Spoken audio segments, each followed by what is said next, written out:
नमस्कार दोस्तों, इंसान के जीवन में धन की परिभाषा केवल भौतिक संपत्तियों तक सीमित नहीं है। यह सच्चाई है कि पैसा, घर और भौतिक सुख सुविधाएं जीवन को सहज बनाने में मदद करती है, लेकिन क्या यह सबसे बड़ा धन है? इस सवाल का उत्तर हमें अपने अनुभवों और मानव जीवन के गहरे पहलुओं में मिलता है।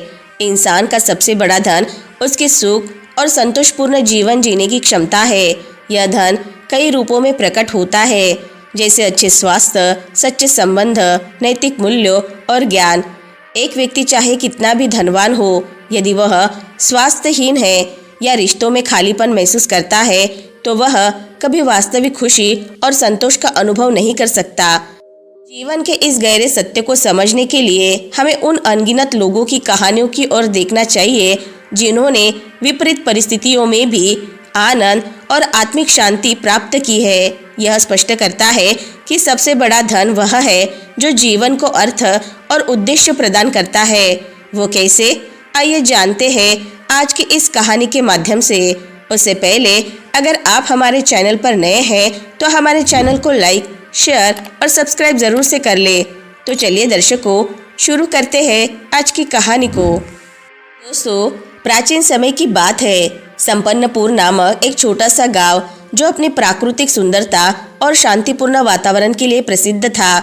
यहाँ हरियाली से ढके खेत, झरने की मधुर ध्वनि और पक्षियों का कलरव था। गांव के लोग मेहनती और ईमानदार थे।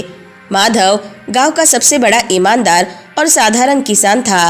वह अपने छोटे से खेत में काम करता था और अपनी पत्नी व 2 बच्चों के साथ खुशी खुशी जीवन व्यतीत करता था। उसकी पहचान उसकी सादगी और दूसरों की मदद करने की भावना से थी।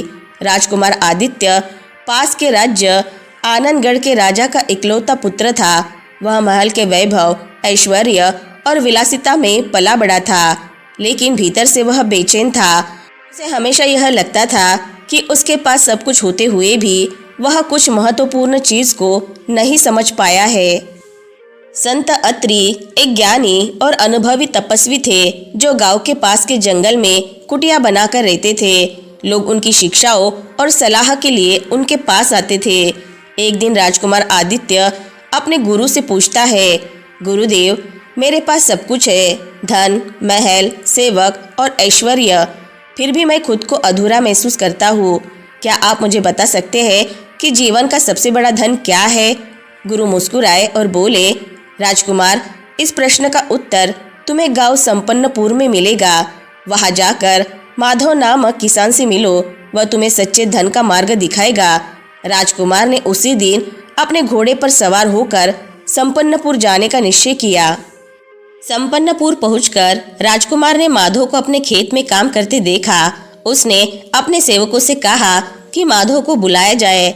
माधव हाथ में हल लिए राजकुमार के पास आया और सिर झुकाकर बोला, प्रणाम राजकुमार, आपकी सेवा में मैं क्या कर सकता हूँ?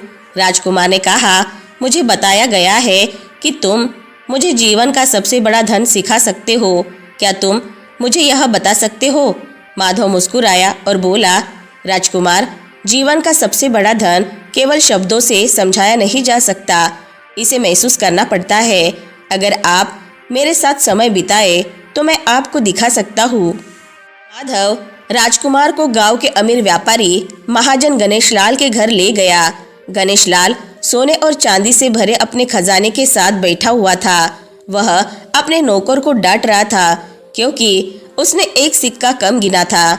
माधव ने कहा, देखिए राजकुमार, यह व्यक्ति कितना धनवान है, लेकिन क्या यह वास्तव में खुश है?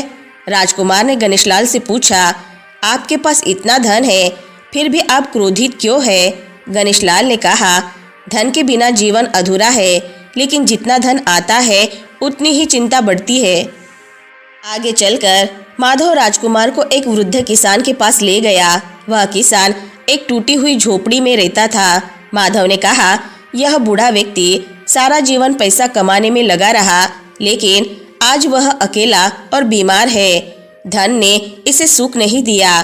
बूढ़ा किसान बोला, काश मैंने अपनी संपत्ति बढ़ाने के बजाय अपने परिवार और दोस्तों के साथ समय बिताया होता। अब मेरे पास केवल पछतावा है। राजकुमार सोच में पड़ गया। उसने महसूस किया कि केवल धन जीवन का सबसे बड़ा धन नहीं हो सकता। अगले दिन माधव राजकुमार को संत अत्रि के आश्रम में ले आया। संत अत्रि एक पीपल के पेड़ के नीचे बैठे ध्यान कर रहे थे। राजकुमार ने पूछा, गुरुदेव, क्या ज्ञान ही सबसे बड़ा धन है? संत अत्रि ने जवाब दिया, राजकुमार, धन और सत्ता क्षणिक है, ज्ञान वह शक्ति है जो तुम्हें सही मार्ग दिखाती है। बिना ज्ञान के धन का उपयोग करना वैसे ही है जैसे बिना दिशाओं के भटकना। संत ने एक दृष्टांत सुनाया। एक राजा ने अपने जीवन में केवल धन इकट्ठा किया। एक दिन दुश्मनों ने उस पर आक्रमण कर दिया और वह हार गया। उसने कहा, काश मैंने ज्ञान प्राप्त किया होता तो आज यह दिन नहीं देखना पड़ता। ज्ञान ही सच्चा धन है जो हमें सही निर्णय लेने में मदद करता है। संत अत्रि ने राजकुमार को 2 चुनौती दी। अगर तुम ज्ञान का महत्व समझना चाहते हो तो गांव के स्कूल में जाकर बच्चों को पढ़ाने की कोशिश करो। राजकुमार ने ऐसा ही किया और देखा कि कैसे बच्चे शिक्षा प्राप्त करके खुशी महसूस कर रहे थे। एक दिन माधव और राजकुमार जंगल से गुजरते हुए एक घायल व्यक्ति से मिले। वह मदद के लिए पुकार रहा था। राजकुमार पहले झिझका, लेकिन माधव ने बिना देर किए उसे पानी पिलाया और उसके घाव पर पट्टी बांधी। माधव ने कहा, राजकुमार, अगर हमारे पास प्रेम और दया नहीं है तो धन और ज्ञान दोनों बेकार है। सच्चा धन वह है जो दूसरों के दर्द को दूर करे। घायल व्यक्ति ने कहा, आपकी दया ने मेरी जान बचाई, मैं आपका जीवन भर आभारी रहूंगा। राजकुमार की आंखों में आंसू थे।